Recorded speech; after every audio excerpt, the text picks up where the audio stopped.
Hi friends, ఇప్పుడు మనము జనరల్గా చెదలు మనకి చెక్కకు వస్తాయి. కాకపోతే కొన్ని కేసెస్లో మనము ఈ రూఫ్ సీలింగ్ కూడా చూస్తున్నాం. అది ఎందుకు అంటే రూఫ్ సీలింగ్లో వాడే material gypsum and some other filler material. అందులో మనము మ్యాగ్నమ్ కావచ్చు, లేకుంటే వుడ్ పౌడరే కావచ్చు, ఇట్లా డిఫరెంట్ అనేది ఫిల్లర్ మెటీరియల్గా వాడడం వల్ల ఈ రూఫ్ మెటీరియల్ ఇది రూఫ్కి ఫాల్ సీలింగ్ కూడా మనకి కొన్ని కొన్ని కండిషన్స్లో చెదలు చూడడం జరుగుతుంది.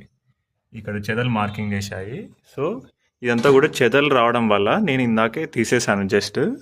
సో మీకు శాంపుల్గా చెదలు రూఫ్ ఫాల్ సీలింగ్కి పడితే ఏ విధంగా మార్కింగ్ చేస్తాయో చూపిస్తాను. ఇక్కడ చూడండి.